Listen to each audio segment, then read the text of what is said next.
Baiklah, di sini saya akan menjelaskan materi mengenai pengelolaan dan analisis data. Pengelolaan data penelitian dimaksudkan sebagai suatu cara mengorganisasikan data agar data dapat dibaca atau readable dan dapat ditafsirkan atau interpretable. Nah, adapun tahapan-tahapan dari pengelolaan data, yang pertama yaitu pemeriksaan atau editing, yang kedua ada pengkodean, dan yang ketiga ada tabulasi. Kemudian, alat analisis data yang pertama ada statistik deskriptif, yang kedua ada statistik inferensi atau induksi, yang ketiga ada non-parametric. Adapun perkembangan-perkembangan dari teknik analisis data, yang pertama yaitu metode deskriptif, kedua ada uji beda, ketiga regresi, keempat swab, dan kelima. Nah, di sini saya akan menjelaskan tentang diagram yang berisi tentang membuat diagram dari hasil pengolahan data.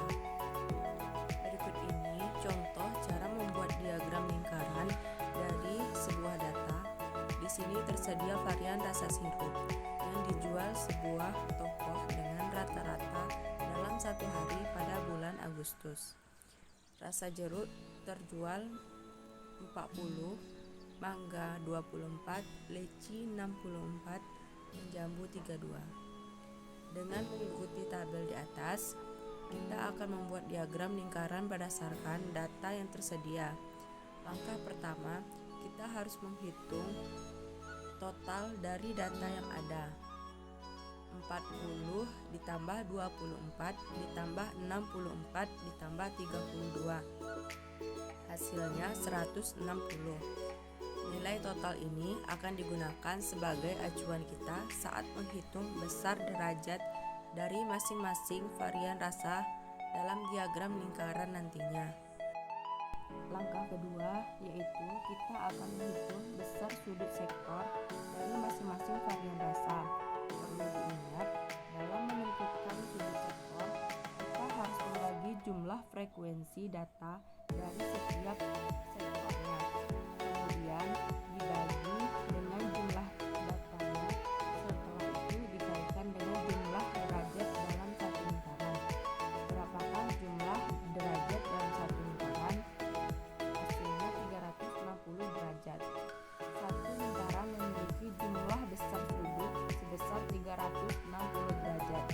Agar lebih mudah kita menuliskan rumusnya seperti sudut sektor sama dengan frekuensi per jumlah data dikali 360 derajat.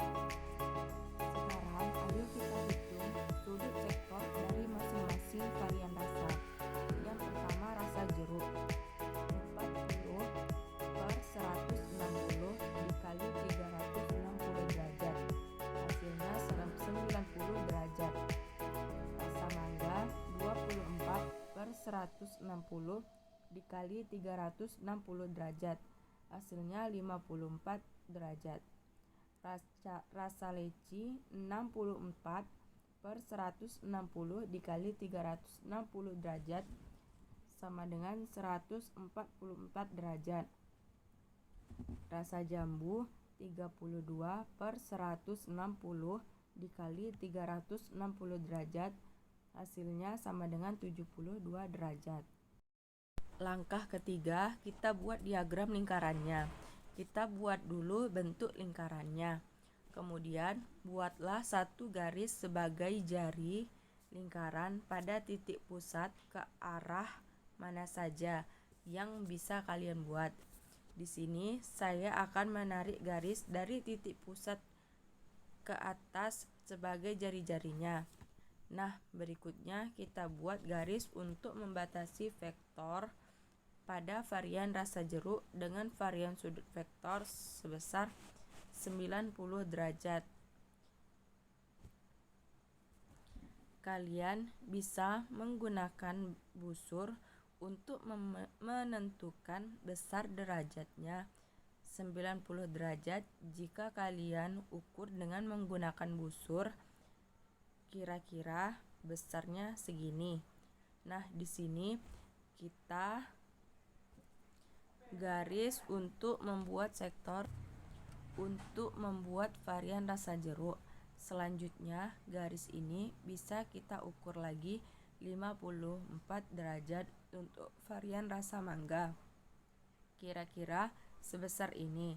Selanjutnya untuk varian rasa leci kita ukur lagi sebesar 144 derajat. Besar ya. Di sini kita ukur kira-kira sebesar ini.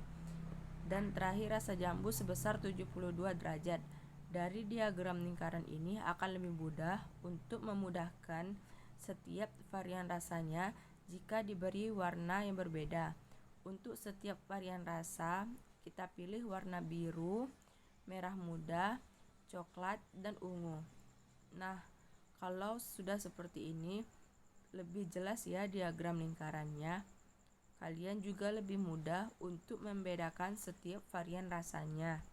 Setelah itu, kita tulis jumlah datanya pada rasa jeruk 40, mangga 24, leci 64, dan jambu 32. Selesai deh diagram lingkarannya. Mudah kan?